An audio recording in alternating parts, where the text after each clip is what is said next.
What's happening with John? Nandito tayo ngayon sa Killeen Dumpster para itapon yung excess natin na basura, hindi kakasya sa trash bin. Gawa nga ng malalaki. So, ayun na. Ayun, napakadami. Basura.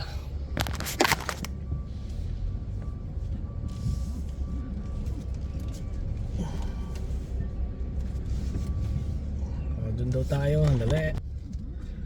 Tras tayo doon.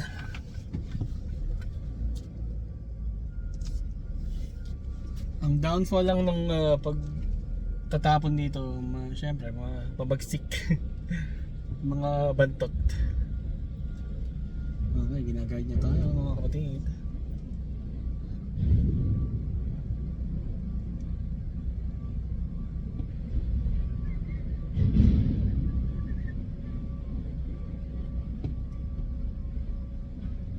Tingnan natin ang kanyang kamay.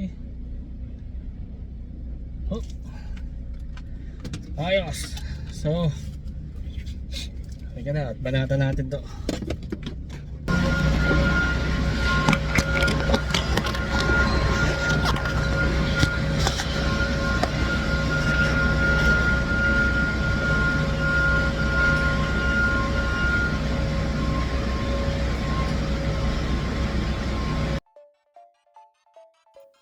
So ito yung overhead drawer doon sa garahe namin. Kailangan ko siyang tanggalin dahil nga pagpapatungin ko yung washer and dryer. Kaya kailangan na natin siyang alisin. Hindi ko naman siya ma-save dahil may mga hidden na screws doon. So kailangan ko talaga siyang gibain para ma-dispose ko na siya. So ayan, wasak-wasak siya kaya wala na tayong choice kundi itapon siya sa dumpster.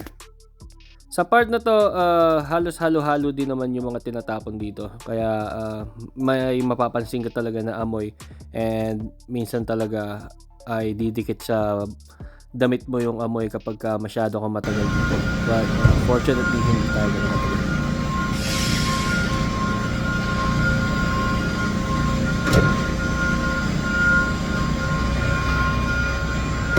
That's a lot of trash. Okay, natapos na natin magtapon. So una, sa entrance nito, titimbangin ka muna. Titimbangin yung sasakyan mo. Then sa exit, bago ka pala makapagtapon dito, kailangan may proof ka ng water bill. Papakita mo yung resibo na yan. Pagkatapos, syempre sasabihin mo muna yung address mo. Then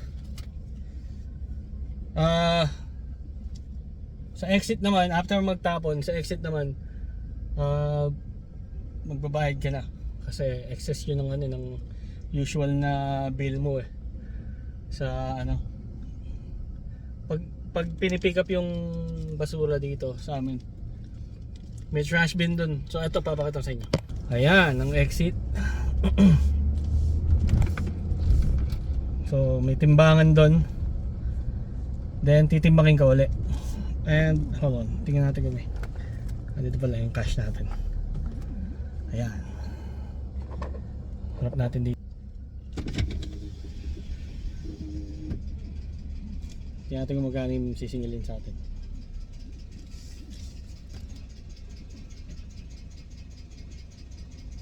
Good? Alright, appreciate it. So ang rason kaya hindi tayo nagbayad dahil hindi ganun kabigat yung tinapon natin. So walang masyadong differential sa naging timbang ng sasakyan natin sa pag-exit natin. Minsan kapag sobrang dami ng load na itatapon ko, ayun, minsan naabutin ng mga $7 or $6. Hindi man ganun kasakit, pero mas mainam na hindi nangyayari yun na nagkakaroon ka ng excess. Although this time tinanggal nga namin yung cabinet sa garahe and medyo mas mahirap siya i-breakdown. Tinry ko siyang, actually mahaba yun so tinry ko siyang pagkalas-kalasin ng kaso nga lang marami pa rin siya, hindi siya talaga kakasya sa basurahan, sa trash bin namin. And masyadong matagal pagka unti-untiin mo para pagkasyahin sa trash bin, no?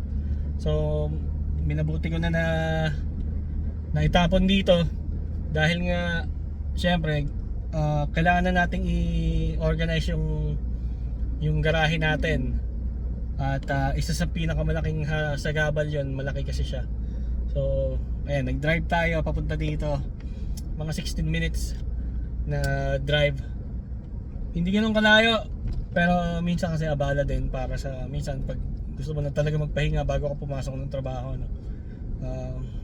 Hindi nauubos ang gawain dito sa US.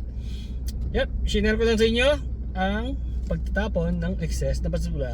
Yan ay pwedeng itapon, siya nga pala, pwede mong itapon kahit ano dyan, kahit yung especially lalo pagka summer ngayon, dahil nga summer ngayon may mga nabubulok, mga ganun. Ayaw mong magstay ayaw mo siyang ilagay sa trash bin mo kasi nga maraming langaw, din minsan. So mas mainam na i-seal mo yung lahat ng mga nabubulok sa ano mo, sa basura mo. Or kapag nagkaroon ka ng case na ganoon na nabulukan ka, itapon mo na. Dali mo dito sa dump site para hindi ka masyadong maperwisyo sa sa dami ng uod. Kasi yung summer lalo madaming langaw. Pag nilangaw ang basura mo na nabubulok, magugulat ka na lang, daming naggagalawan na ganoon. Tapos yung mga appliances mo, nagpalit ka kunwari, ayan, pwede mong tapon din yan kung ayaw mo nang itambay sa bahay niya. Yes sir, that's it.